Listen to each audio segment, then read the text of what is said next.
Bienvenido, bienvenida a mi canal, el canal de YouTube al servicio del óptico. Bueno, hoy estoy encantada porque tengo en el canal a Ramón García. Bienvenido, Ramón. Muchas gracias, Monse. Es un placer estar por aquí.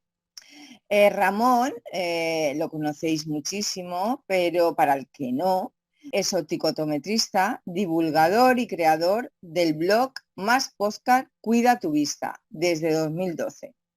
Bueno, Ramón, eh, tienes un podcast y aparte también creas estrategias digitales de salud digital y optimización de web.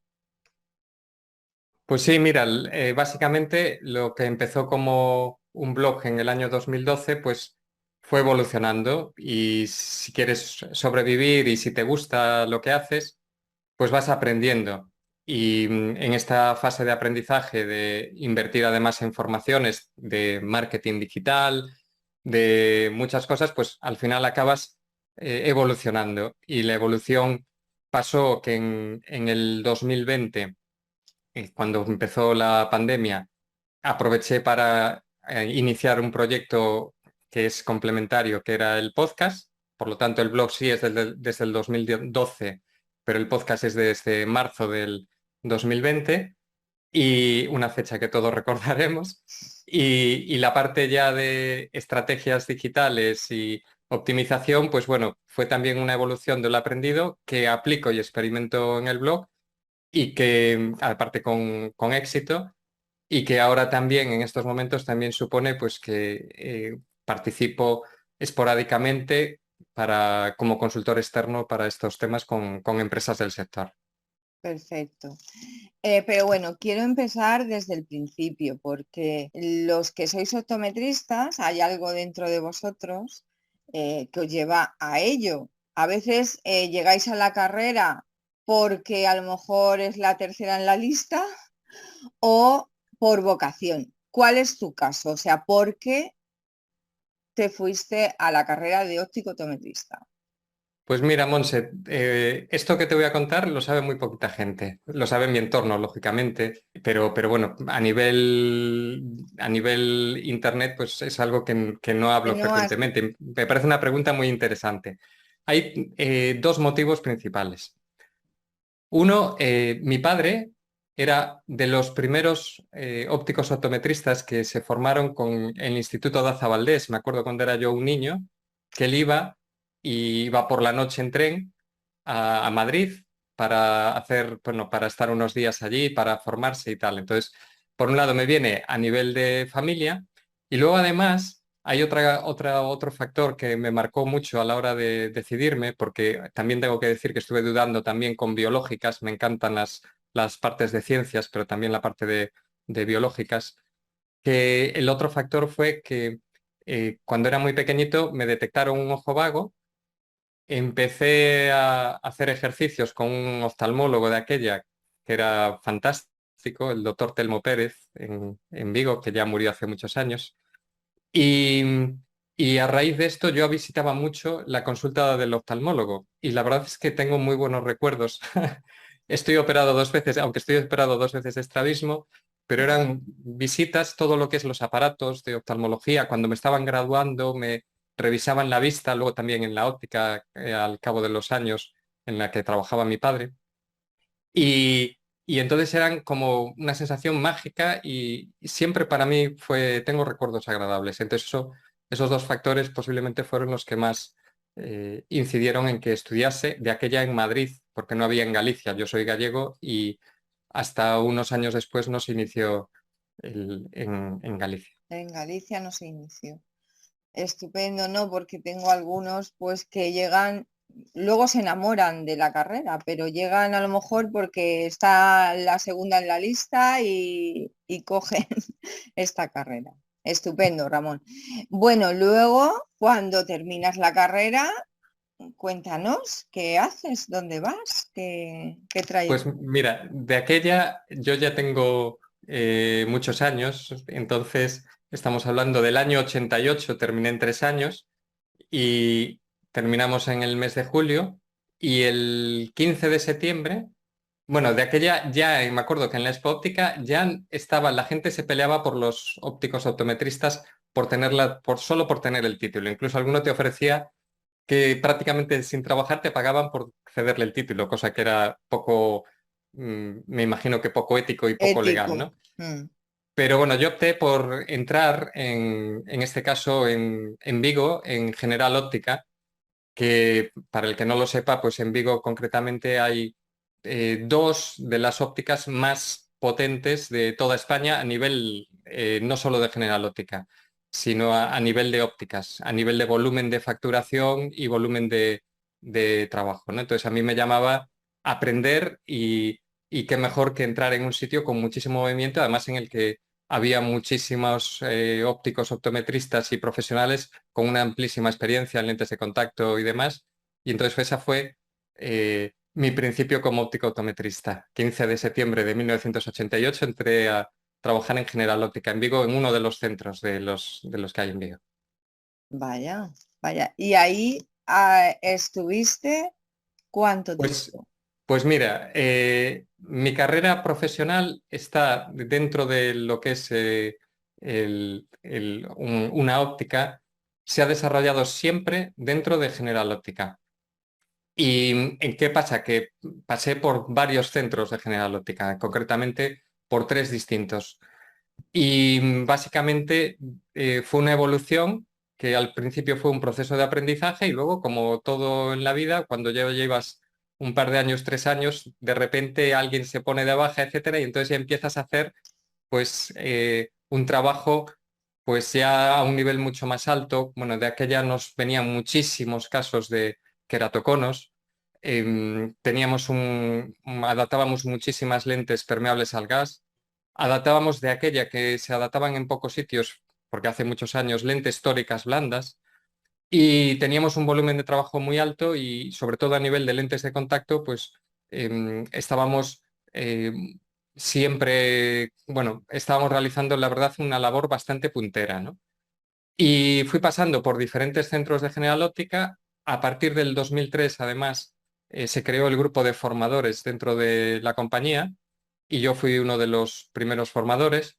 Y desde esa fecha, combinándolo con el trabajo de óptico, tanto también hice durante varios años baja visión, eh, también estuve haciendo una formación que nos específica para dentro de la empresa, cuatro ópticos que nos seleccionaron sobre terapia visual durante varios meses en el COI de Madrid.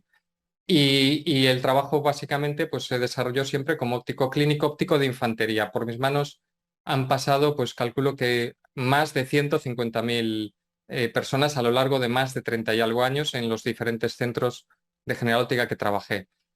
Centros, para que hagas una idea, que tienen a lo mejor hasta 6 optometristas. Y, y bueno, la verdad es que a nivel de compañerismo y tal, pues estaba muy contento, pero el año pasado, concretamente el año 2021, como era muy difícil combinar, ya que el blog que lancé en el 2012 era muy difícil combinarlo con un trabajo de asalariado por cuenta ajena y ya había que decidir. Y entonces, bueno, luego ya si quieres ya profundizaremos, pero a partir de esa fecha ya dejé mi trabajo en General Óptica, tengo una excedencia y, y he solicitado una excedencia y estoy ahora pues dedicado en exclusiva pues a todos los temas de salud digital y de divulgación con el blog, más temas de consultoría externa para empresas del sector, ¿no? Estupendo. Yo quería irme primero, quiero desarrollar la entrevista. Ujú, Quiero tu opinión como optometrista, pues muy capacitado y formado acerca de varios temas y ujú. también luego entraremos en la parte del blog que es muy interesante y para todo aquel que no te conozca nos vas a decir cómo ir a él. Entonces, como optometrista me interesa mucho que le digas a compañeros qué supone la terapia visual en un centro de optometría que tiene su foróptero, bueno, el auto, refractómetro y poco más. ¿Qué puede suponer eso en un gabinete, en una óptica? El máster del COI o a lo mejor algún curso de terapia visual. Cuenta. Hombre, lo más importante es primero formarse. Y la terapia visual concretamente, cuanto más sabes, y me refiero, yo no es que sea de los que más saben en absoluto, pero lo que pude aprender es que a medida que vas sabiendo más, te das cuenta de que es más complicado y que hay más posibilidades de cometer errores. Entonces hay que tener por lo pronto formarse en algún tipo de máster o en algún tipo de curso con gente muy fiable, ¿no? Mm. Y luego, además, también es muy importante el tener humildad y no lanzarse a por los casos complicados. a- hay que ir aprendiendo. Entonces, desde el punto de vista mío, como optometrista, aunque no me dediqué específicamente a la terapia visual, sí que hacía la parte de hay que aprender lo primero a diagnosticar correctamente, ¿vale? Entonces, la primera parte antes de hacer terapia visual es aprender a hacer un estudio de visión binocular, de una refracción perfecta, es una evolución, ¿no? Y un estudio de visión binocular y capacidades visuales bien realizado, ¿no? Y después saber el identificar si es un caso adecuado o no para terapia visual y si está dentro de tus posibilidades o no, ¿vale? Y esto lo digo porque afrontar un tema de un estrabismo o una ambliopía requiere pues mucho conocimiento, por ejemplo, ¿no? Entonces es más fácil una insuficiencia de convergencia, un problema acomodativo. Este tipo de casos son mucho más sencillos, incluso a veces un problema de motilidad ocular. Entonces yo lo que pediría es que la gente que sabe un poco de terapia visual, que no se lance a la piscina a por los casos complicados, que vaya aprendiendo y que ante la duda que tenga alguna persona de soporte que le pueda explicar sobre cómo mejorar y cómo poder el evolucionar de un modo seguro para hacer las cosas bien, ¿no? Entonces, esto es algo que me he encontrado que hay bastantes profesionales que se lanzan a la terapia visual sin un conocimiento suficiente. Entonces, bueno, esta sería la evolución, aprender a hacer un diagnóstico correcto y luego aprender a implementar la terapia adecuada en función de ese diagnóstico, ¿no? Claro, te he hecho esta pregunta eh, también porque hay personas, hay compañeros tuyos que saben que tienen que moverse hacia algún lado porque han habido muchos cambios en los últimos Ujú. años y van a haber más. Entonces saben que tienen que moverse hacia algún lado, pero no saben cómo hacerlo o dónde dirigirse. O a lo mejor no quieren hacer una inversión de un topógrafo y un biómetro o cualquier Ujú. otro aparato que vosotros tenéis, ¿no? Entonces, la terapia visual yo la desconozco, ¿vale? Totalmente. O sea, yo no soy optometrista. Por eso os pregunto siempre a vosotros. Pero la terapia visual me parece una vía, aparte de para profesionalizaros y para que el cliente te vea más profesional y que no solamente una persona que va a una óptica necesita gafas, necesita más cosas o tiene otros tipos de problemas, entiendo. Entonces, me parece interesante eso para aportar que a lo mejor no es necesario hacer una inversión de un topógrafo, pero una inversión en una formación para poder diagnosticar y detectar y que al final el cliente y el paciente pues esté realmente saciada la necesidad real, no solamente dedicarse a ponerle una gafa. Viene aquí, pum, 15 minutos en el gabinete y una gafa. Entonces, ese concepto de óptica es el que yo quiero cambiar y por eso me gustaría que nos aportaras tú en el gabinete, cuál ha sido tu labor dentro del gabinete y cómo lo has desarrollado. Pues mira, lo primero, hablando del tema de la terapia visual, para centrarme ahí, bueno, para un apunte nada más, es que yo soy creo firmemente en la terapia visual, ¿vale? Lo que pasa, se necesitan buenas prácticas. Ahora además hay muchas herramientas y software para poder hacer seguimiento, para poder hacerlo de un modo más protocolizado, que creo que es lo ideal. Ujú, Entonces, bueno, eso, formación y demás. Desde mi parte a nivel profesional, pues bueno, yo tuve la suerte de, por mis manos pasaron muchísimas personas. En su momento calculé que más de 150.000 personas a lo largo de tantos años, 30 y tantos años de gabinete ahí, en óptico optometrista de infantería. Y hice desde los primeros en hacer ortoca en España, de los primeros en tener topógrafo en el año 2000, creo que empezamos con el topógrafo, queratoconos, muchos casos de adaptaciones de queratoconos, adaptaciones de lentes de presbicia, de control de miopía, diferentes adaptaciones de lentes de contacto permeables al gas, piggybacks, cuando no existían lentes esclerales, pues era una opción que poníamos con bastante frecuencia, algunas lentes esclerales también.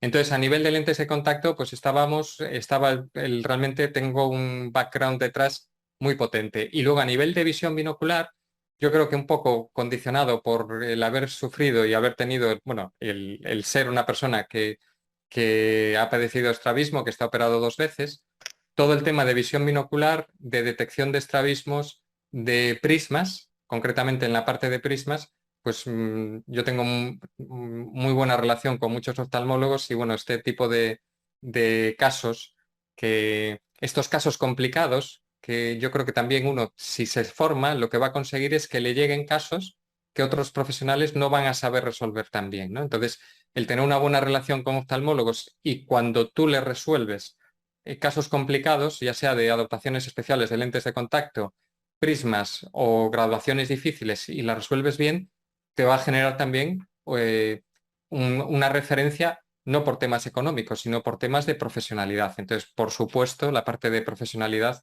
es clave. Entonces, luego la otra parte en la que estuve varios años trabajando fue de baja visión, haciendo muchos casos de baja visión. Y ujú. es un tema que también tiene mucho, mucho interés. Lo que pasa no es tan agradecido como la terapia visual. Entonces, bueno, concretamente a mí me gustaba más la parte de terapia visual, aunque en mi caso específicamente realizaba las pruebas de diagnóstico para referir a otros compañeros profesionales, ¿no? Ujú. Y has tocado un tema que me interesa que, ya que a ti te va bien, es con los oftalmólogos. O sea, hay normalmente, como yo no lo entiendo muy bien, porque realmente el oftalmólogo es un médico y vosotros sois optometristas. Quiero decir, cada uno creo que tiene las funciones definidas, pero hay, como bien sabes, muchas rivalidades y ya he visto y he entrevistado a ópticos que me han comentado que lo que quieren es estar, o sea, trabajar, aliarse con ellos y que sea pues una relación de, al final, para ayudar al paciente, que es de lo que se trata, no de sacar pecho cada uno. Tú me dices que tienes mucha, muy buena relación con muchos Ujú. oftalmólogos. Cuéntanos cómo has llegado a esa buena relación, que es importante.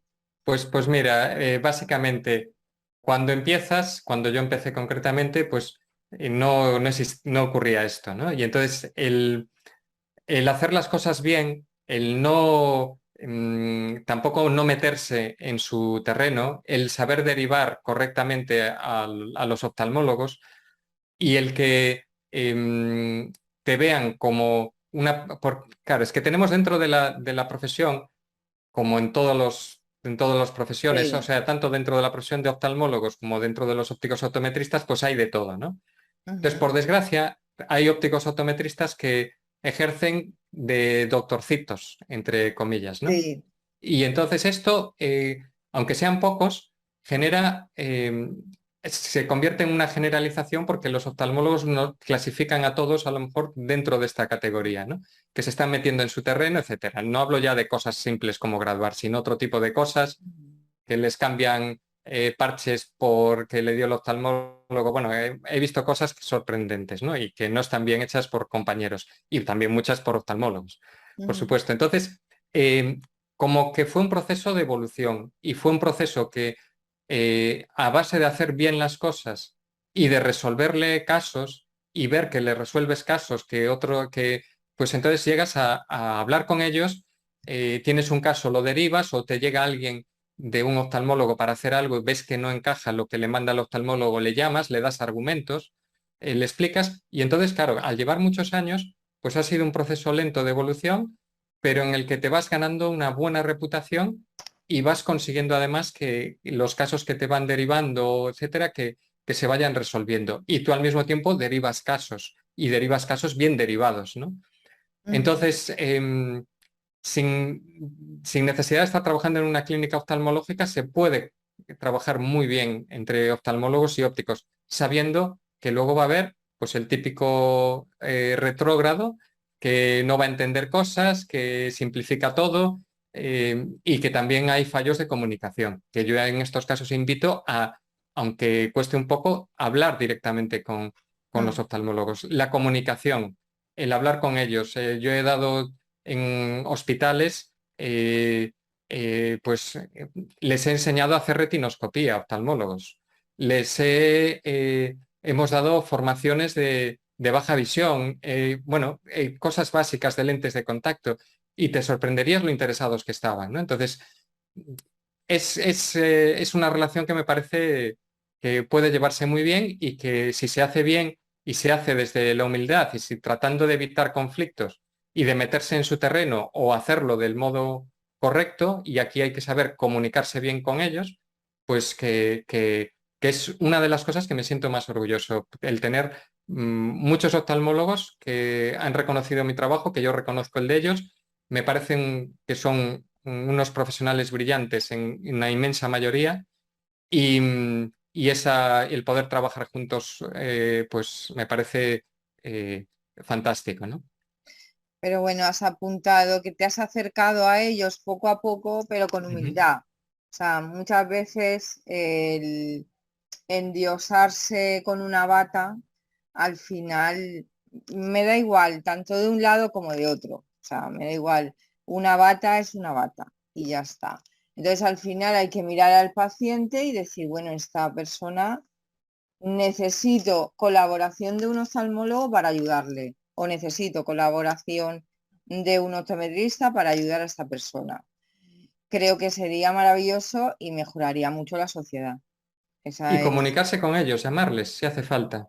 Sí, Eh, sí. sí. Y además, creo, como tú dices, que ambos sois personas que tenéis que estar en formación continua. O sea, y cuando a mí me pasa, o sea, yo llevo también la formación es parte de mi vida, pero yo siempre estoy apuntada a cursos para recibir yo formación ujú, también, porque o sea, yo me tengo que estar formando continuamente. Y cuando más te formas, más quieres formarte, porque más te das cuenta de que te faltan exacto. más conocimientos. Sí, O sea, y siempre estás, y ahora te vas a apuntar a ese curso y es que este fin de semana no puedo, tal. es un proceso sin fin. Sí, esto no tiene fin. Entonces, claro, al final, cuando os encontráis dos personas con hambre de formación, es cuando surge esto, porque también dentro de la óptica vosotros tenéis muchos términos que una jerga especial que muchas veces la transmitís al cliente o al paciente.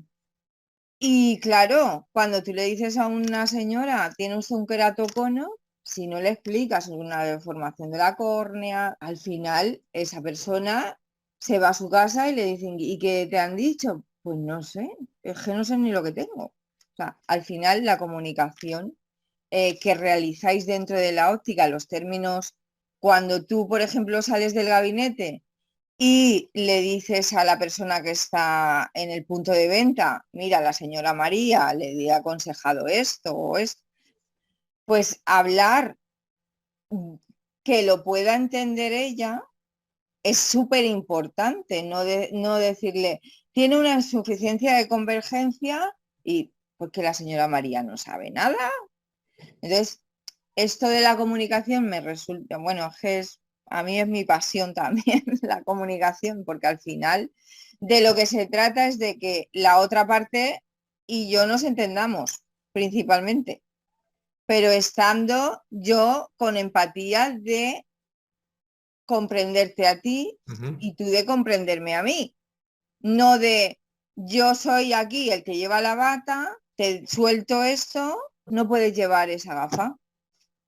Y tú te vas como diciendo, pues no sé ni por qué no puedo llevar gafas, me ha dicho que me vaya al oftalmólogo y claro, y la comunicación de cuando llega a su casa, lo que le dice a su marido cambia totalmente y lo que le dice al oftalmólogo mucho más. O sea que la comunicación es un tema importante. Bueno, me gustaría avanzar con el tema, ahora que está muy en boga, el tema de corrección de la miopía. A mí me resulta muy curioso que hay un índice de crecimiento de la miopía en niños y que muchas ópticas no tengan un segmento de clientes de niños. Esto me resulta, no sé, es que no lo veo entendible, porque si está creciendo la miopía y hay mucho índice de crecimiento. Entonces me gustaría, por una parte, que me explicaras esto de los niños y cuánto tratamiento de niños tú hacías, y luego la corrección de la miopía tanto en lente oftálmica como en lente de contacto. ¿Cuál es tu experiencia y qué podías aportar aquí? Bueno, vamos a ver. Yo creo que básicamente tú ya lo dejas intuir. El hacer control de miopía o por lo menos informar a los padres de un niño que le aparece miopía, incluso premiopía, para detectar, ir detectando ya los casos de una posible premiopía, que es un concepto que ya está oficialmente integrado, que aunque no sea miope, que por el tipo de ojo, que cómo está evolucionando su crecimiento axial o por la graduación, por la edad que tiene y cómo ha ido evolucionando, pues se puede ya esperar que va a ser miope y entonces vigilarlo mucho más de cerca. Pues esto no es una opción. Si tú te consideras un buen profesional, tienes que, esto entra dentro de una parte de tu trabajo, ¿no? Y sobre todo porque además, si tú no se lo vas a informar, va a llegar posteriormente, va a hablar con los padres del compañero de clase Pepito o con los primos del niño tal y le van a decir, mi hijo tiene miopía y le van a hacer le hicieron unas gafas o unas lentillas de control de miopía. Y entonces los padres del niño al que se le ha vendido unas gafas de miopía sin darle la información en una óptica, van a decir, ¿y a mí por qué no me informaron de esto? ¿Vale? Entonces les va a parecer por lo pronto fatal y incluso pues es que es nuestra responsabilidad, ¿no? Entonces yo ahí este tema me parece muy importante. De hecho tengo publicados en el blog y creados y también dos podcasts con José Manuel González Meijome, que es uno de los especialistas a nivel mundial sobre temas de control de miopía, ¿no? Ujú. Y entonces, ahí yo, mi opinión deja de ser poco importante. Yo lo que tomo es de referencia la opinión de las personas que son referentes en este tema, ¿no? Entonces, básicamente no es una opción, hay que informar, hay que ofrecer las diferentes opciones, para eso hay que saber qué opciones existen, decir lo que está basado en evidencia científica y lo que no, no prometer imposibles, hay que tener mucho cuidado con la comunicación que se hace y las promesas que se hacen, es todo cuestión de expectativas. Y entonces, bueno, pues opción de lentes de contacto, opción de gafas de control de miopía y saber que existe, informar, aunque nosotros no la cubramos, que existe una opción con gotas para la miopía. Y luego hay combinaciones y saber un poco los estudios científicos que nos dicen de cada solución y qué base hay y cuánto tiempo de base tiene. Es decir, las lentes de orto K tienen una base de hace muchos más años, las lentes de control de miopía blandas hay lentes de contacto de control de miopía blandas con unos históricos de hace ya bastantes años y tú lo que puedes hablar pues es de esos estudios y de los resultados que se consiguieron, ¿no?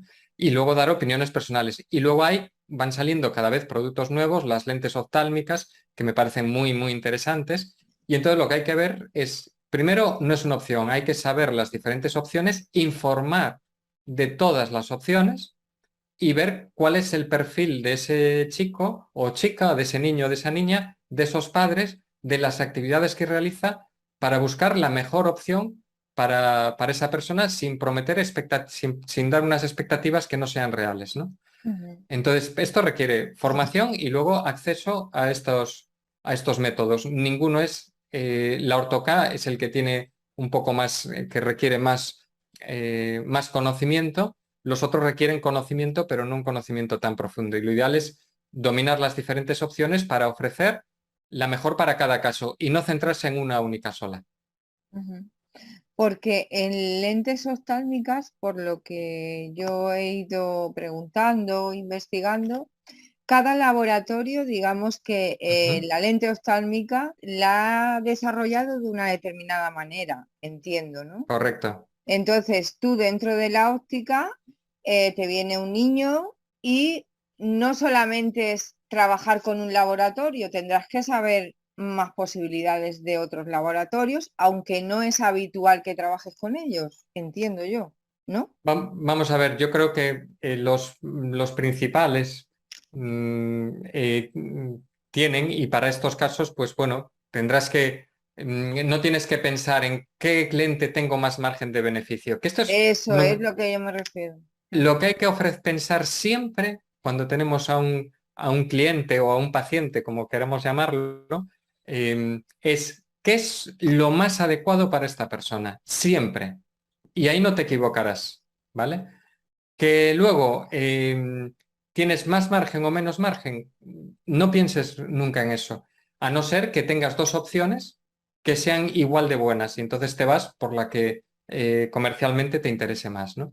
ujú. Y esto es un punto clave. Esto es un punto clave no solo para el tema este, es un punto clave para la hora de vender eh, cosas que no son adecuadas a la gente, los temas de los filtros de luz azul. Bueno, aquí habría para hablar mucho, aún se habló yo llevo dando mucha caña muchos años. Hay que ser críticos con lo que nos dicen los laboratorios y hay que tener un espíritu crítico como ópticos y saber entender los estudios, saber entender lo que te dicen y, Ujú. y, por supuesto, por vender una media más alta de una lente, no venderle un filtro azul a un señor de 80 años que no está delante de pantallas, que, bueno, sabes, o sea, es que hay cosas que no están Sí. bien hechas. Y luego los filtros de luz azul, que, bueno, no me quería salir mucho, pero también quería comentarlo, que Ujú. ya la evidencia de que no son útiles, pues en el último Opton 2022, pues ya se dejó claro que, que no tienen mayor interés. Y de hecho yo siempre recomiendo filtros en origen en las propias pantallas y luego ojo a la iluminación LED también, que ahí sí que a lo mejor ahí sí que es más interesante un filtrito de luz azul para O gente que sea, trabaja. estás comentando que los filtros blue, lo que no tienen ese tal filtro o no tienen, al final no hacen la función que nos han vendido o... Bueno, yo si quieres te comento muy rápido, Mm, o los fabricantes todos te prometen cosas y te dicen labor de protección de la retina, esto es falso, vamos a ver, no es que sea falso, no está demostrado. Entonces, como no está demostrado, no se puede vender ese argumento. Y no quiere decir que no exista, que no se llegue a demostrar, pero en este momento no está demostrado. Entonces es un argumento que no se puede dar en ningún caso, la parte de protección. Luego, la parte de más descanso, menos fatiga visual, pues habrá casos que sí y casos que no. Donde sí influyen, pero es que estos filtros no funcionan bien para eso, es para el tema de los ritmos circadianos, del reloj biológico, para la parte de que por el día la luz azul, que es una parte que es la parte más energética, coincide con cuando hay más luz solar, el sol tiene también mucha luz azul, ¿no? Y esta luz está asociada a a que estemos más activos. Pero ojo, es que incluso está asociada a controlar el aumento de miopía también, a estimular la producción de dopamina. Entonces, incluso un filtro de luz azul puede ser que provoque que te pueda aumentar más fácilmente la miopía. Y de hecho, aunque le pongas un filtro de luz azul de un 20, un 30%, que es lo máximo que se filtra con estos filtros, a la noche no sería suficiente. Sería muy poco filtro. Entonces yo poner un filtro que te va a producir reflejos que va a ser poco estético y que el efecto es muy reducido, lo recomiendo solo para casos que tienen sintomatología, que se lo prueba si realmente funciona. Incluso para personas que trabajan con luces LED en un comercio o incluso en una óptica, etcétera, y que tienen muchos problemas de fotofobia, sí que le pueden ayudar. Y por la noche, lo ideal es, si trabajas con pantallas, usar filtros de luz azul, pero filtran muchísimo más que este tipo de filtros, o sea, que cambian la temperatura de color de la iluminación. Y en las luces también, bueno, sobre esto Interesante, tengo interesante. profundizado mucho desde hace años, porque es un tema muy interesante y que los ópticos tendrían que profundizar mucho más y no dar información sesgada por lo que ellos creen, por lo que le ha llegado de los fabricantes. Hay que ser críticos y antes de dar una información, eh, poder corroborar por otros medios si es lo que te venden es cierto o es un argumento de venta nada más. Qué interesante porque realmente hay ópticas que ya no salen gafas o muchas de ellas sin filtros de blue. O sea, y Pues lo sé. sí, y se Y, y- pueden, yo soy de los que conseguía, siempre ofrecía lo mejor a la persona y yo trataba de orientar las ventas y se conseguía cuando era un caso adecuado, pues a lo mejor vender unas gafas progresivas más unas gafas ocupacionales o unas gafas para una segunda necesidad, otro segundo par de gafas, Ujú. pero no insistir tanto en la parte del filtro azul, por ejemplo, ¿no? Entonces, esto es lo mismo que con los cristales progresivos personalizados, de que poco vale hacer una lente personalizada si luego las medidas no se toman correctamente, las medidas personalizadas. Y Claro. entonces ahí el beneficio puede provocar, en vez de un beneficio, un prejuicio. Ujú. Entonces, hay que saber dedicar el esfuerzo no a todo el mundo es lo mismo, sino personalizarlo para cada Eso. caso. Y escarbar muy bien en las necesidades de cada caso para buscar necesidades que a lo mejor no ha venido, pero que tú le informas y en muchos casos, pues me hago una gafa porque hago ciclismo, juego al golf, pues me hago una gafa de sol con un diseño especial para ciclismo o para jugar al golf, que las hay, una gafa progresiva. Sí, sí. Y ¿por qué no ofrecérsela a quien viene? Luego, si económicamente puede o no, pero tú le estás dando una información que se va a quedar con ella y va a decir, caray, qué buen profesional, nunca me habían hablado de esto. Claro, claro. Sí, porque al final el cliente, yo siempre lo digo, o sea, el cliente desconoce vuestro trabajo, vuestra Ujú. labor, y te pide una gafa de cerca para conducir, o sea, o a distancias que no son factibles, o sea, pero por el desconocimiento Sí, que tiene la sociedad en general, porque creo que hacéis una labor muy importante, pero no se ha divulgado. la Y luego, comunicación que decías tú antes, exactamente, cómo se comunica, la comunicación es clave.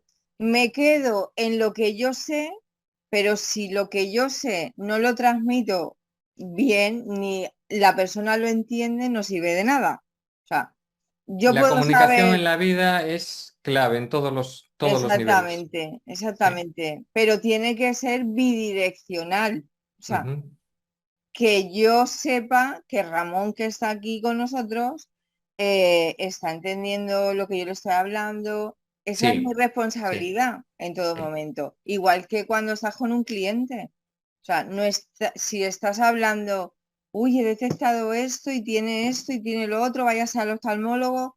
Además, le metes un susto a la persona porque muchas veces en la comunicación se comunica fatal y la persona se va pensando que tiene algo más grave de Sí. lo que tiene. Hay que tener mucho cuidado, no diagnosticar nada que no nos corresponda, que no nos competa, además. Se Es, dice, hay una alteración, hay una posible alteración en retina, posible alteración en córnea, y le mandas la topografía sin diagnóstico y con eso se lo derivas al oftalmólogo. Hay que saber comunicar a la hora de hacer Eso es. informes, comunicarlo también, no solo de voz, sino al hacer informes, que también es otra Sí, de las cosas en las que hay hay que dificultades. trabajar, sí, hay Sí. que trabajar muchas cosas.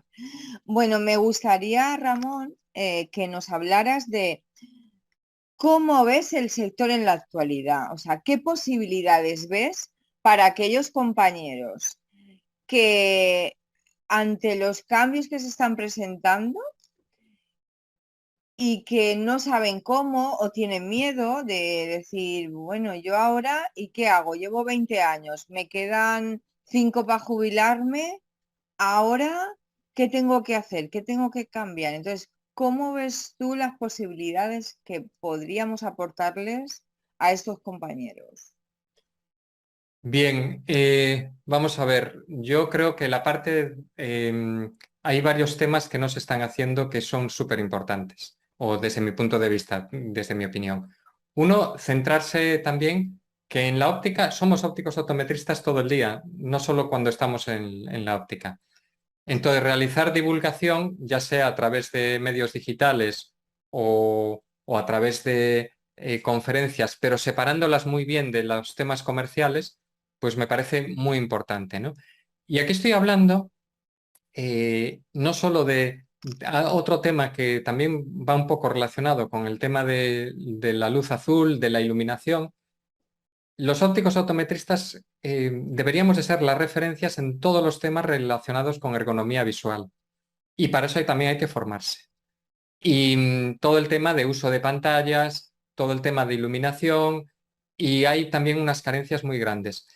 Luego hay otro factor, sobre el que se está haciendo en ciertos sitios una labor maravillosa y en otros al contrario, pero que es la parte de telemedicina. Es decir, la parte de poder hacer un OCT, poder hacer una retinografía, derivándola al oftalmólogo y que sea el oftalmólogo el que la revise y que emita un informe. Ujú. Y sobre todo en pueblos, en lugares que no hay un buen servicio de El servicio mientras no público, nos ¿no? que la gente mayor, que cada vez hay más y tiene dificultades para moverse a hospitales, se Ujú. puede hacer una labor increíble. Y yo conozco casos alucinantes en pueblos de Cantabria, muy remotos, bueno, es sorprendente la labor que se puede hacer.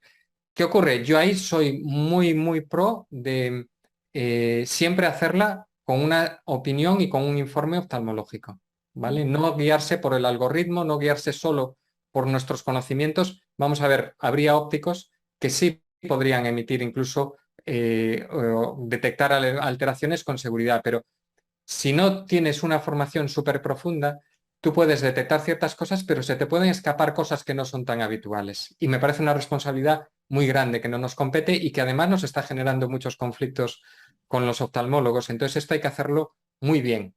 Y, y, sin embargo, lo estoy comentando como una grandísima oportunidad y una necesidad. Entonces todo lo que es la telemedicina, la teleoptometría, es decir, terapia visual, le mandas a una persona que venga cada 2 semanas a la consulta, pero mientras le programas unos ejercicios y tú puedes controlar, haces un seguimiento porque lo hace con una tablet o de algún modo determinado, y tú puedes hacer un seguimiento desde la óptica de cómo va, si los va haciendo, si no los va haciendo.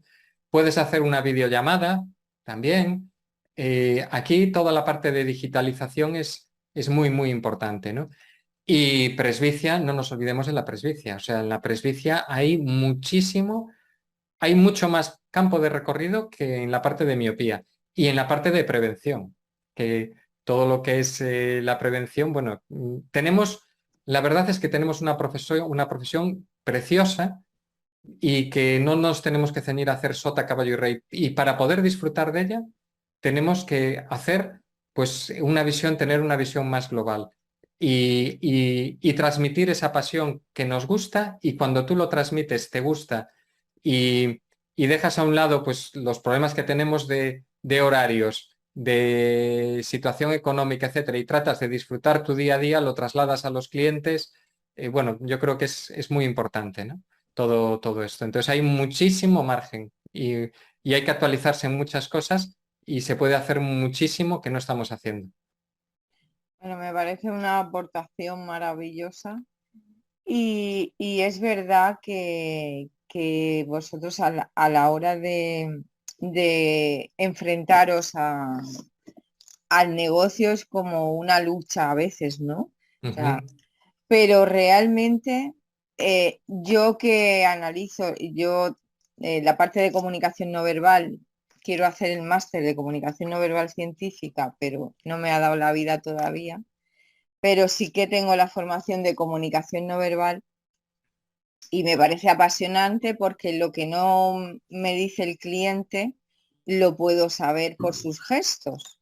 Y yo lo que veo es que os brillan los ojos cuando viene una persona y os dicen, muchas gracias que me mandaste al oftalmólogo porque ujú. mi marido está, si no había perdido el ojo, o sea, esas, lo que provocáis en la sociedad, las soluciones que dais, es donde os veo la satisfacción real. Pero sin embargo, se ha metido el sector como en una bola de nieve que todo va dirigido a producto, a producto, a producto.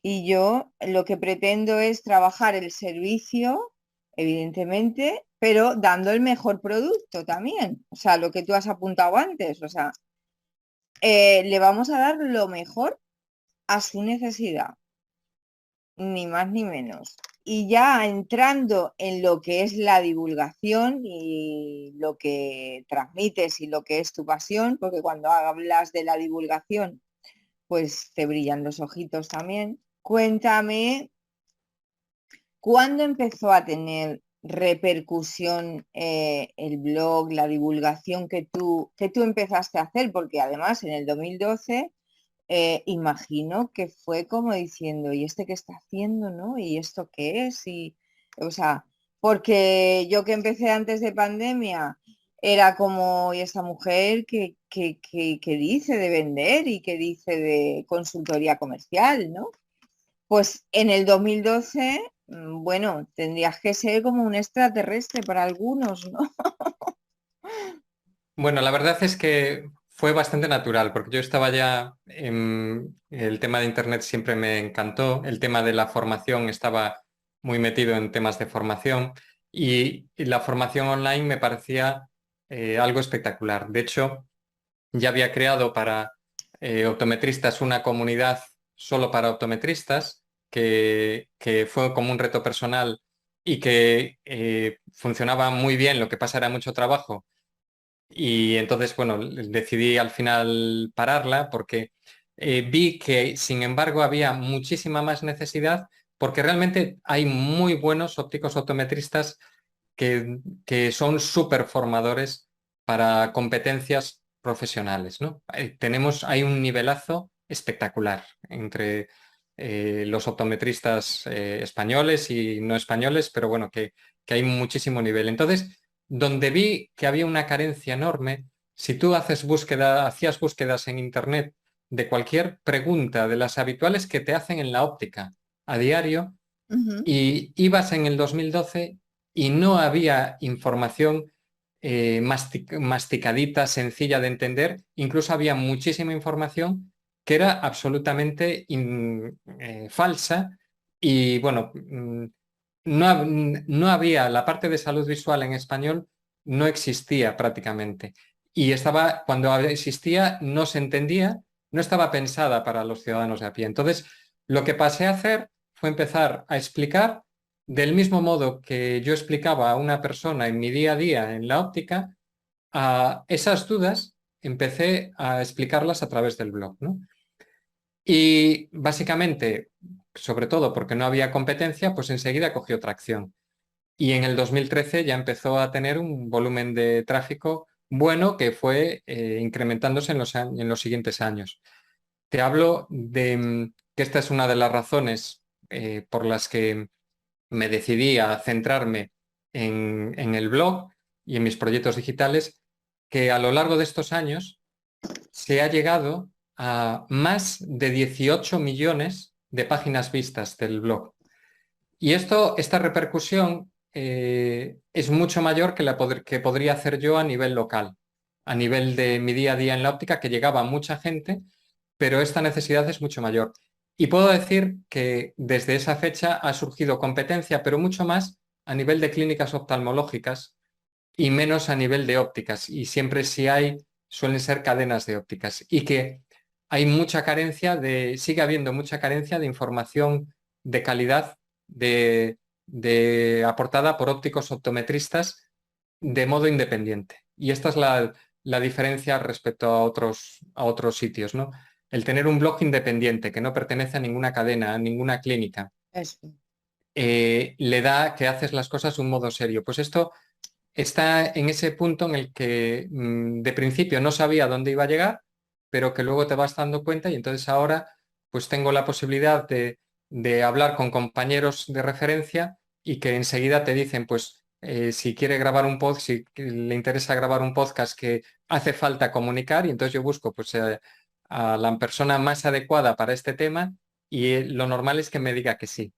Y luego hay que ver cómo encajarlo, ¿no? Porque aparte me gusta desplazarme para grabar esas entrevistas, etcétera, Ujú. ¿no? Y Sí, entonces, bueno, eso es lo que más se ha aportado, una labor de divulgación, mm, que es lo mismo que hacemos básicamente en el día a día, pues extenderla a Internet, extenderla no solo a España, sino a todo el mundo. En Latinoamérica e incluso en Estados Unidos es súper seguido el blog y entonces es una sensación muy, muy positiva. No estamos hablando de a nivel económico, estamos hablando de un poco lo que haces que ujú, realmente tenga sentido y que esté ayudando a mucha gente. Entonces eso es claro. lo que más se ha podido aportar, el poder llegar a mucha gente cuando está buscando esa información, no cuando le aparece en redes sociales. Las redes sociales están muy sobrevaloradas, pero es mucho más interesante llegar a una persona cuando esa persona está buscando algo y tú llegas y le das un resultado de la búsqueda que le convence y que ya no tiene que ver otra, ¿no? Entonces, eso es una búsqueda muchísimo más cualificada y es lo que intento resolver.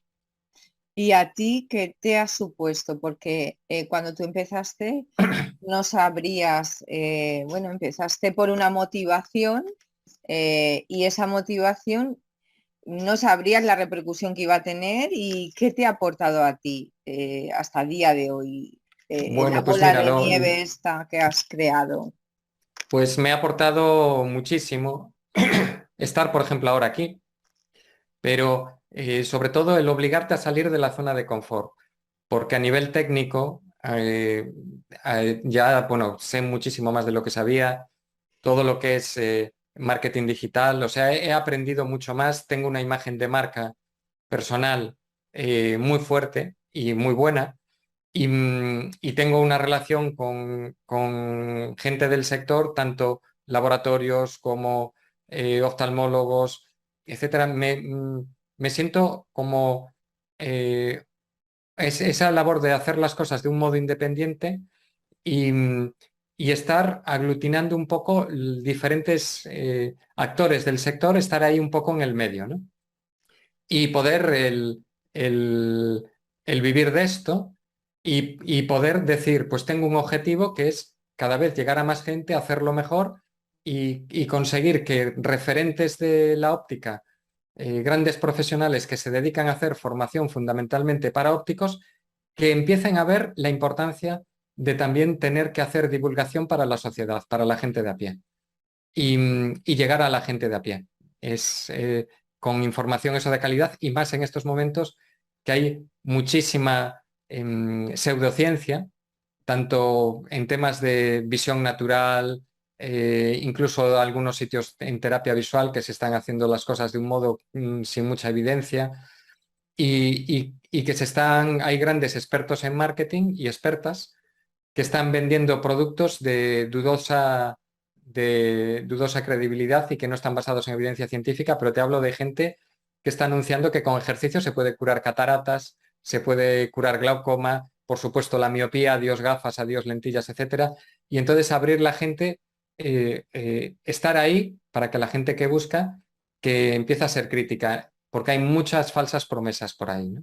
Y entonces Ujú. yo no quiero competir contra ellos, yo lo que quiero es que cuando busquen, que aparezcan contenidos que a esas personas le puedan abrir los ojos y denunciar también en parte estas malas prácticas, ¿no? Ujú. Hombre, yo también aportaría otra cosa y yo ya desde que te conocí y vi lo que hacías y cómo lo hacías, también a clientas mías les he dicho que pueden aprender mucho, o sea, pueden empezar por ahí. ¿No quieres ir a una formación porque no te apetece el fin de semana? Vale, porque hay un tema también de pereza a la hora de formarse, pero a través de tu blog, tu podcast, o sea, puedes aprender mucho porque lo que realmente la información que das es buena y está pues basada en estudios y puedes aprender mucho para implementarlo en tu óptica también y llevártelo a tu óptica y decir, pues mira, esto no lo sabía, porque al final cuando pues empiezas a leer, empiezas a informarte, es cuando te das cuenta de las carencias que tú tienes. Eh, entonces creo que es una aportación muy buena la que realizas y que pueden aprender mucho el optometrista de ti, porque es como los libros, o sea, yo siempre que leo un libro y recurro a un libro, digo, madre mía, este señor se ha tirado 20 años para descubrir esto y yo tengo la suerte de que en 5 días lo puedo saber, ¿no? Me parece una pasada, o sea, para mí yo que estudio mucho de, pues eso, de marketing, de empresas, de negocios y cómo al final se desarrollan las personas, pues para mí los libros son, pues eso, un alimento más que, que tengo en mi día a día, ¿no? Y el blog, igual que los blogs o un podcast, pues me parecen una pasada porque a veces escuchas a algunos que tienen un valor Ujú. impresionante. O sea, dices, madre mía, esto es oro, si lo sabes llevar al terreno adecuado, ¿no? Y bueno, para ir ya terminando, que te voy a, que te tengo aquí ya un rato, quería que nos dijeras, sobre todo para el que no conozca, lo que haces en la estrategia de digitalización y optimización de web, porque ahí ya sabes que hay compañeros que no tienen web o que no Ujú. saben qué hacer o implementan una estrategia porque le han dicho, haz una web y se ponen una web sin sentido, en fin. Uf. Sí, y dicen, hazte una web, y llaman a una persona, mira, quiero una web, y ya está. Y se creen que eso es la panacea. Entonces, esta parte, para el que no te conozca y a lo mejor quiere acudir a ti, cuenta un poco cómo haces esto. Bueno, te explico. Yo, claro, llevo muchos años experimentando y cometiendo multitud de errores y Ujú. aprendiendo y formándome, invirtiendo muchísimo dinero desde hace muchos años en muchas formaciones que he hecho de temas de marketing digital, de temas de optimización web, bueno, de monetización, de muchas cosas, ¿no? Entonces, esto que estabas diciendo de lo de la web es uno de los fallos clásicos. Eh, Cuando una persona dice, no, yo es que quiero tener una página web, pues si vas a hacer una página web sin sentido, no tengas página web. Hazte tu página de Facebook, tu Instagram, si quieres, o, o no tengas página web, porque vas a dar una mala imagen, no va a convertir bien y además es que aquí hay uno de los temas más importantes y es que veo multitud de Bebe veces agua, que te veo. que como no tenemos conocimiento de páginas web, realmente llegas, y esto no solo a ópticas, pero en ópticas se ve mucho, pero incluso fuera del sector de la óptica, y la gente diseña páginas web que son un absoluto desastre y te cobran una fortuna por algo que realmente no funciona bien. Entonces, básicamente, si tú vas a hacer una página web, primero tienes que saber, antes de diseñar una página web, contenido que vas a poner y cómo lo vas a estructurar. Entonces, toda esta parte es el copy, los textos que vas a poner, el menú que vas a poner. Una cosa si quieres usar como tarjeta de visita, otra cosa si quieres que hagan alguna acción dentro de la página web, reservar cita, otra cosa si quieres posicionar para SEO local. Bueno, si la asocias con un blog. Entonces, todo se puede complicar mucho o se puede hacer solo una página web básica como tarjeta de visita. Pero por favor, escapar de los sliders. Todo lo que son sliders, que son típicos que se ven en muchas páginas de ópticas, penalizan la velocidad de carga de modo terrible. Las imágenes hay que optimizarlas, etiquetarlas. Hay que hacer una serie de pasos para hacerlo bien. Y aquí ya luego depende de lo que busques. Si tú buscas una página como tarjeta de visita, pues tampoco necesitas mucho, pero lo que esté una información adecuada, ¿no? Entonces, a veces interesa pagar a un buen copy, un copywriter, que es el que se encarga de diseñar los contenidos y que te hace reflexionar sobre qué vas a ofrecer y cómo estructurarla, y menos en el diseño. Y a nivel si ya luego quieres tener un blog porque quieres posicionar en buscadores o quieres hacer algo más, pues entonces ya tienes que ir más allá y tienes que diseñar una página web que sea súper rápida, una estrategia de contenidos que posicionen bien. Entonces toda esta parte de que, por curiosidad, si queréis ver en el blog Cuida tu Vista cualquier artículo o incluso la home, y lo veis en el Page Speed de Google, da puntuaciones desde móviles de 98, 99 y desde ordenador de 100. Esto no lo consigue prácticamente nadie y no quiere decir que se necesite esto, porque esta página está pensada para esto, pero hay páginas que ves, le haces la prueba esta y si queréis probarlo con la vuestra y da 20 y algo, 30 y algo, tarda 10 segundos en cargar, 12 segundos. Entonces, la gente mayoritariamente desde móviles, no tiene paciencia y la cierra. Ujú. Entonces, eh, yo lo que hago, pues, cosas básicas que puede hacer la gente, pues las imágenes es muy importante. Si no tienes una web, plantéate si necesitas una web o si es mejor, si no le vas a dedicar el presupuesto o el tiempo adecuado, plantéate no tener una web y tener una página de Facebook o algo a la que referir a la gente. Pero si vas a tener una página web, gástate en una buena home y y un buen copy. Y luego ya el diseño es primero antes de que la página web, ¿vale? Y luego las imágenes hay que subirlas optimizadas y en los tamaños correctos. Y también que se puedan servir en diversos formatos. Las fuentes. A veces te encuentras páginas web que tienen 20 fuentes. Cuantas más fuentes, más se ralentiza la velocidad de carga. Entonces hay que hacer em, dentro hay que buscar plantillas o diseños que sean más minimalistas, más sencillos y aún así pueden quedar muy bien, ¿no? Entonces yo no hago ni diseño ni hago copy, yo lo único que hago es orientación estratégica, tanto a nivel de, de temas digitales en general, a la hora de elegir herramientas, qué te puede interesar o qué no te puede interesar, o a la hora de aplicar estrategias de visibilidad, de monetización o de optimización. Visibilidad y monetización, pues es para conseguir mejor posicionamiento, para conseguir llegar a la audiencia correcta, a la audiencia adecuada. Y luego la parte de optimización, pues esto me ha llegado pues un poco al tener los resultados que tengo y haber experimentado en propia pie, pues me surgieron varios casos que me han pedido que les optimice sus páginas web, que no han llegado a estos resultados que tengo en el blog porque por sus características técnicas no se puede, ¿no?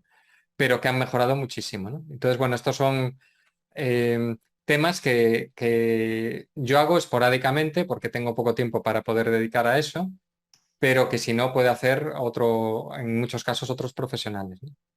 Sí, pero yo lo que quería que apuntaras es que era importante, en estos casos tú lo haces personalizado, porque Ujú. normalmente el error que se comete es que como mi amiga del pueblo de no sé dónde tiene esto y le funciona, yo voy a hacer lo mismo. Y a lo mejor no es lo adecuado.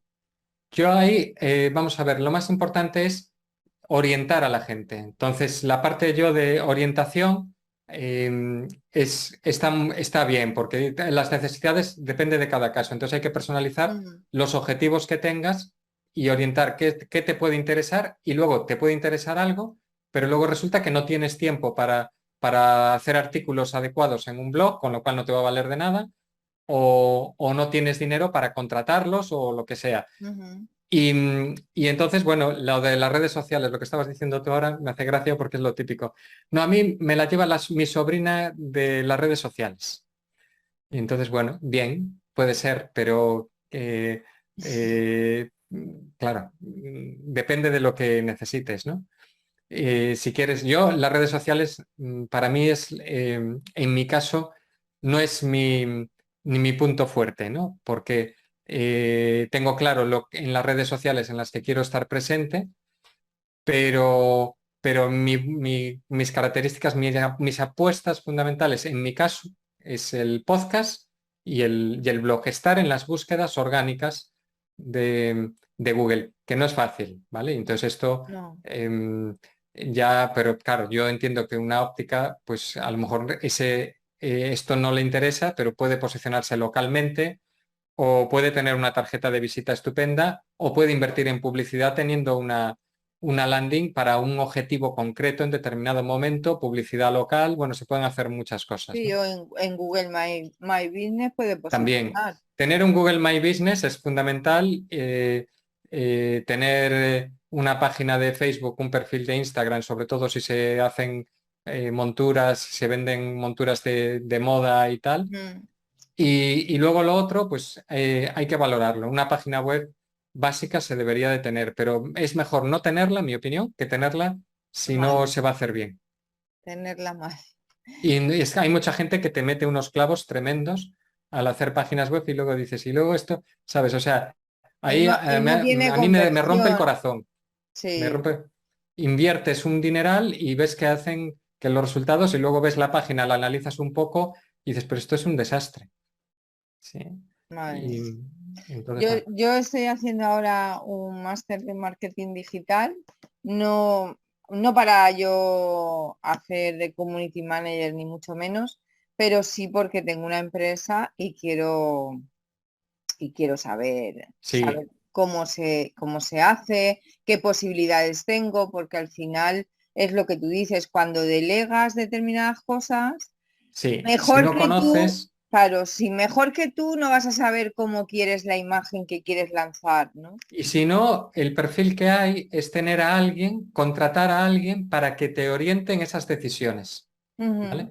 Y a la hora de tomar esas decisiones, decir, pues me interesa que cuando quiero tomar decisiones de este tipo, antes de fiarme de lo que me está diciendo esta persona, tener a alguien independiente que me diga, oye, ¿es correcto o no? Porque no se puede, un óptico normal no va a saber de estas cosas. Entonces, yo entiendo que hay mucho problema de que la gente tiene que tomar decisiones que posterga porque como no domina, no se siente seguro, o toma malas decisiones o no las toma. Y ujú. entonces ahí es donde una figura independiente que te pueda echar una mano y te oriente a la hora de tomar esas decisiones, pues Eso es, eso es una es. buena ayuda.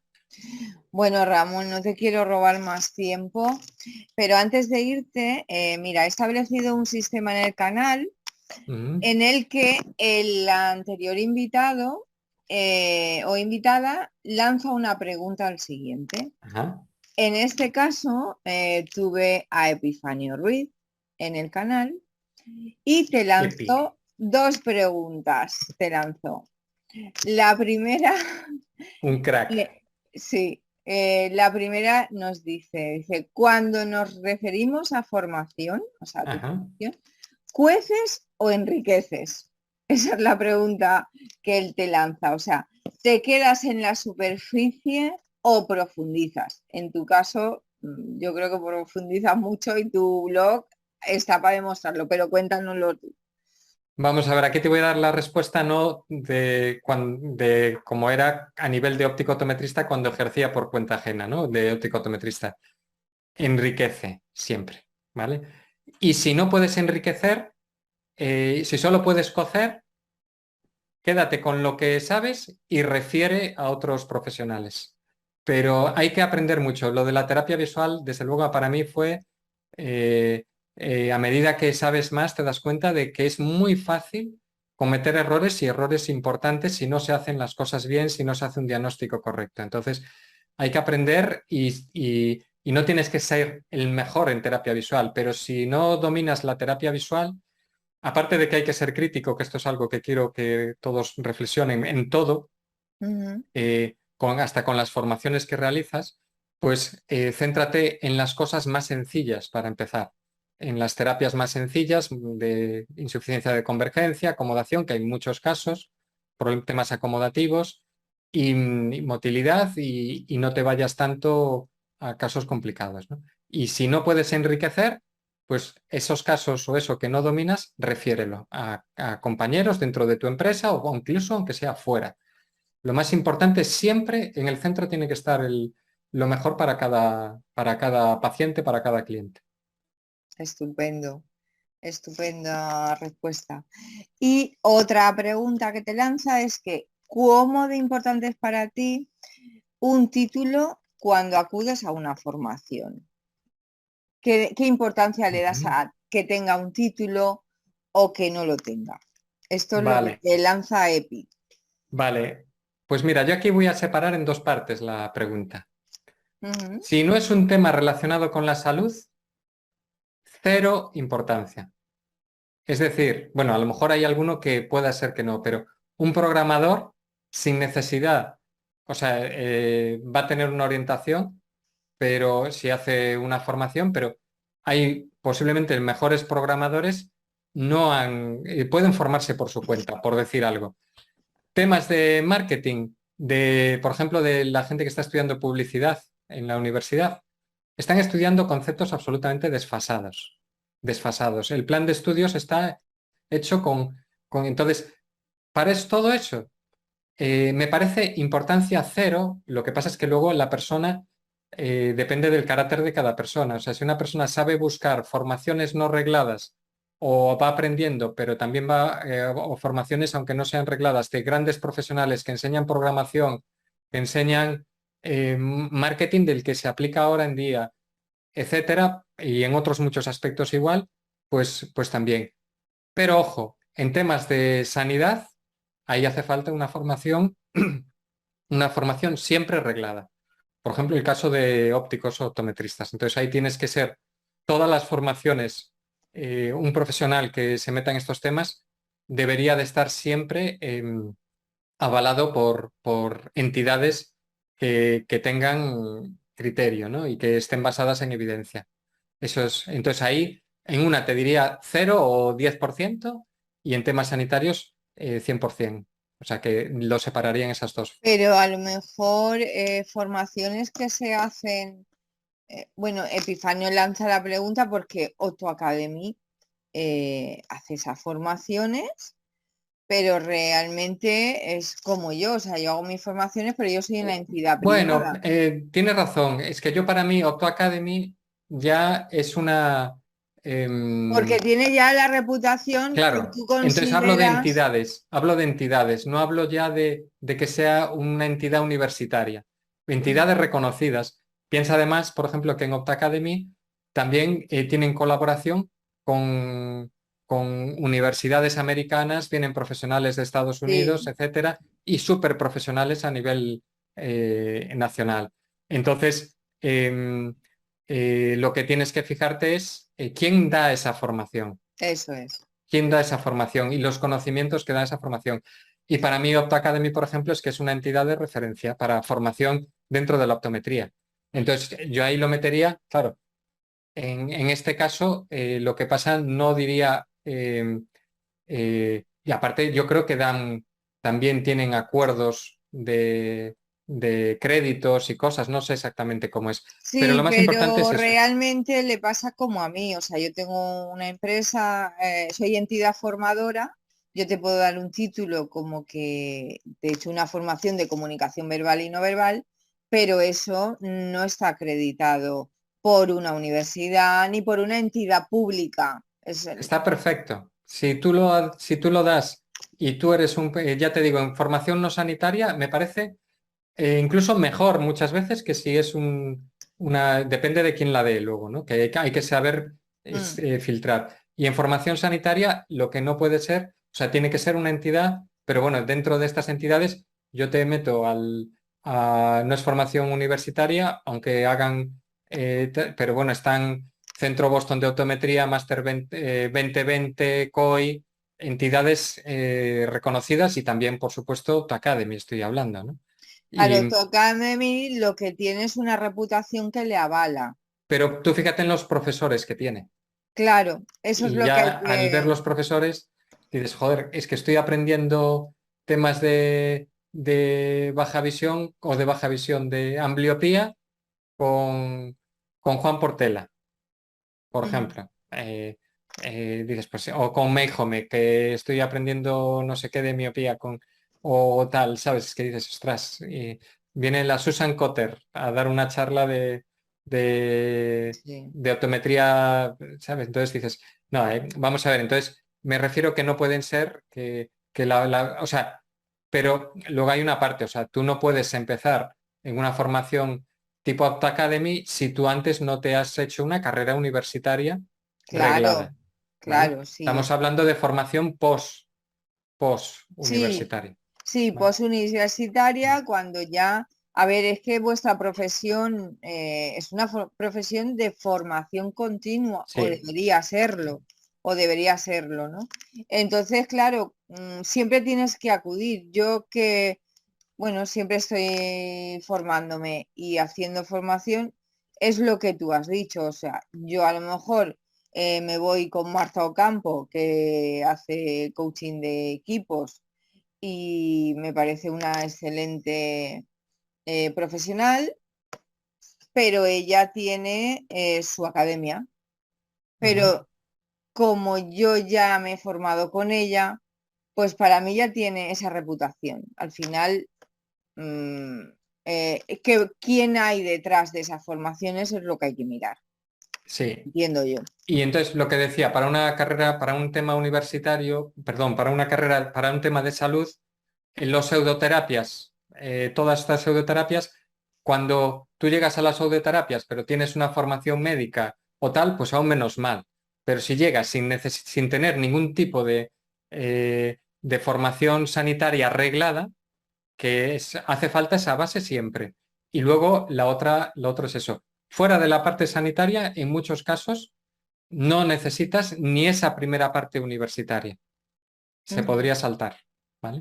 Vale. O sea, un periodista, los periodistas dicen, es que ahora a mí me dicen, me invitan como medio al Opton 2022 y con algún comentario de algún periodista, ¿y por qué te invitan a ti si eres óptico? Ostras, luego hago un artículo que a ver quién coño periodista se marca el artículo que puedo hacer yo de resumen del Opton. Ninguno. Es un medio especializado. Entonces, claro, eh, hay cosas sobre las que eh, un periodista puede hablar, pero también así meten la pata muchas veces porque no contrastan, etcétera, ¿no? Tiene que contrastar muy bien. Entonces, Sí, bueno, porque vamos, no pueden conocer el Octón ni vivirlo como tú lo vives.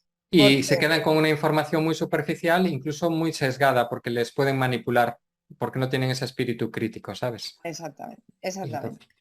entonces bueno, o sea que hay matices, o sea, no es ni blanco ni negro, pero desde luego la formación no reglada es súper importante y la formación reglada solo para la parte de temas de salud, para la base, para la Ujú. base. Muy bien. Y bueno, Ramón, lánzale tú una pregunta al siguiente o la siguiente invitada al canal. ¿Qué le preguntarías? ¿Qué le dejarías? Vale, pues un tema que ya comenté antes y que me parece muy interesante para que ayude a reflexionar a los que vayan a ver la siguiente entrevista en vez de esta. Y es, como óptico optometrista, ¿te parece interesante que aprendamos y enseñemos a la gente sobre ergonomía visual? Todo lo que es uso de pantallas, pero oye, hay que aprender, ¿eh? No es lo que tú creas, hay que... Entonces, la ergonomía visual, que yo creo que somos los referentes para poder enseñar pues tamaño de pantallas, pantallas curvas, filtros, distancia, tamaño de fuentes, posición de pantalla, etcétera. Todas estas cosas que nos Totalmente. están preguntando y que deberíamos de informar dentro del gabinete. Entonces, yo creo que esta parte nos corresponde a los ópticos optometristas. Entonces, a ver, ¿qué opina? Totalmente, totalmente. Qué interesante, qué interesante. Bueno, Ramón, pues ha sido un placer y muchas gracias por tu tiempo, de verdad, y espero que esta entrevista pues sirva mucho para ayudar a otros profesionales y les motive a ir a tu blog y a ver todo lo que haces y que divulguen también Exacto. desde su Aquí centro. no somos competencia, somos competencia. Como siempre digo yo, hace falta Muy mucha más bien, gente muy que haga bien, divulgación. muy bien, muy bien. Bueno, pues muchas gracias, Ramón. Un abrazo. Hasta Muchas gracias luego. a ti, Monse. Hasta Chao. luego.